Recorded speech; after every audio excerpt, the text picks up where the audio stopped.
Kafayat ló ń ṣọjọ́ bí ó la fi dáṣọ fún jó. Ìdòwú ló ń ṣọjọ́ bí ó la fi dáṣọ fún jó. Ọdún tí ń bọ̀ á tún bá ẹ láyé.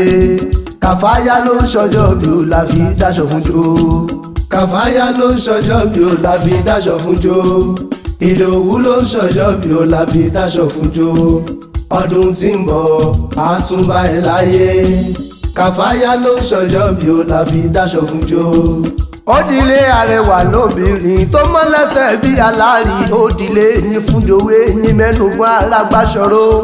Òdìlé Akinkunmi Kafayat mi dòwó Olúwaṣeun. Ọmọ ọlọ́jọ́ bí òní ó yàgbéra lẹ̀. Ó yàgbéra lẹ̀ òdìdé gbogbo December 25 kúkú lọ́dún rẹ̀. Tá a mọ̀ ń dáṣọ fúnjó tá a mọ̀ ń ṣayẹyẹ. Ogún ọdún òní ọdún àràtà ọdún làárọ̀ bíi. Kafayat tí ọdún bá ti dùn òpèrègbọ́ àmàwọ̀ tutù wá láyé o. Ká fi bébì ire lọ́mọ rí lójoojúmọ́. Òní báwọn bùrìbùrì kọ́ báwọn jíjó ìyá. Òní báwọn bùrìbùrì kọ́ báwọn fẹsẹ̀ kọ́ gbà ò. Ire níwá ire lẹ́yìn ọmọ sí apá rẹ̀ yóò sì mọ̀ ká òní tójú ilẹ̀ mọ́lẹ̀. Ìlú UK ló wà tó gbé jáyé orí rẹ̀ lágbára lọ́wọ́ ọba akéré òkòdélé. Òní gbé ṣáájú láíláí o. Torí ọjọ́ ìbí rẹ̀ òní Bísọ́lá fi gbé mi débí. Ó ní Kafayat tẹ̀rí ẹ̀, Ìdòwú tẹ̀rí yẹn, Olúwaṣeun tẹ̀rí ẹ̀. Ẹ bá mi kí olóńládùn bá rí mọ́ mo ṣáàdùn bá rí mọ́ mo yà.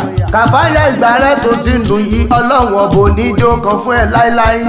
Ẹni bá ti rí Kafayat yóò ti mọ̀ pé ní gbogbo ọkùnrin rí òótọ́ níbelé ìyọ́bàjá yẹn ní ibà sí jálè ẹni. Ó rẹwà ó tún níwà mẹ́wàá ọlọ́wọ́n ọba ń gbọ́ ọ̀dà tán pátápátá ọ̀dára bí ègbìn. Bí Bísọ́lá ṣe sọ pé ká kí ẹ kú ọdún.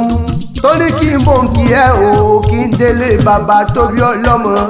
Èmi mọ̀ lé bàbá rẹ̀ Ondo ẹ̀ kí mo gbọ́ ọmọ rẹ̀ yín jájá. Ara ìjàmà Ondo kan ìlà méjì Ondo méjì ìlà mẹ́rin. Ayérò ń fẹ́ máa dọ́kọ̀ níbi owó gbèsò máa tọrùn bẹ̀bí alẹ́. Adọ́kọ lójú àgbàrá akíyan rẹ̀ ọmọ gbọ̀n sí èjì wẹ́wẹ́ kó jẹ́ ilé náà jà sábẹ́lé bàbá rẹ̀ òjò wẹ́wẹ́ ó jẹ́ ilé náà jà tirẹ̀.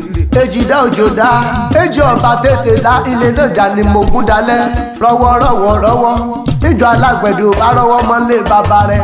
Tọlọ́kọ́ta àní ọmọ rò lọ́nà oko àgbẹ̀ lókoroko èso sọ̀gbẹ̀rì. Kó fẹ́ yín bojé wo bí ọmọ péyàn alágbẹ̀dẹ òkú kúrọ̀ rin.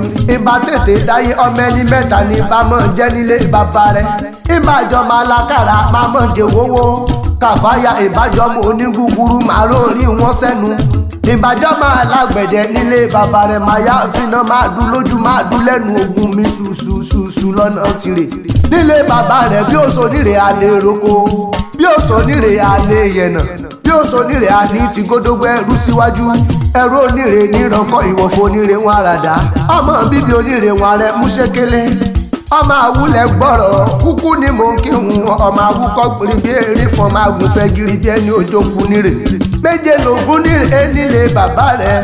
Ògùn alára ọmọ pé ní mọ́ gbàjọ́ ògùn onírè wọn àpapọ̀. Ògùn gbàjà wọn ìròrí níjẹ.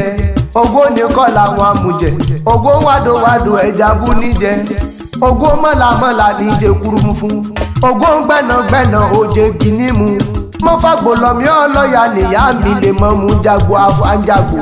Ṣé tó bá ń sọ̀dún mọ̀lẹ́ ṣé wọ́n pọ̀ mọ́ lè mọ́ mú kankan ní ọ̀kárí láì ara jáma ọmọ awúkọ́ gbìrín bí erin fún Ondo kan ìlà méjì. Ọmọ bí mo ṣe yálé bàbá rẹ̀ lóńdó ẹ̀ kí mo gún. Jajajajajaja bòńdó bá lẹ́yìn òní jaja mọ̀ jaja lámọ̀ pé ìtọ̀bàjọ́la mo tún máa lé mọ̀mọ́ rẹ̀. Abíamọ abọjà gbọ̀rọ̀gbọ̀rọ̀ màmá mi Mrs. Fọlá abíamọ tó bí ọ̀sáyé. Ọmọ wọn ní dánrè mọ́jú ọba ọmọ apàdánjọ ọmọ afàdánṣẹbọ ọmọ olókè mẹ́rìndínlógún.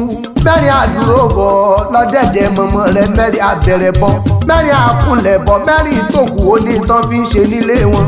Ọmọ àrígbàbuwó ọmọ oníbu owó àgbọ̀ngbẹ̀ ọmọ olómi tí kan tẹ́rẹ́tẹ́ lórí òkè òkúta ìlú tó kéyíká ẹ̀yìn lẹ sàpátá dowó àsòkúta dọ̀rọ̀ ọmọ wà nílẹ̀ ọmọ ẹkùn tí fi torí o ọmọ ẹkùn tí fi tìrùtìrù ọmọ pátẹ́ni tí ọpẹ́kùn atẹ́ntì ọtẹ́kùn atẹ́ntì ọrẹ́kùn atẹ́ntì ọjẹ́kùn nílé yeye tóbi ọlọ́mọ òkèrè ni wá ti máa nà jẹ́kùn táà ní ọmọ gbójú ẹkùn ọba ní lẹ́rù jojú ewúrẹ́ lọ.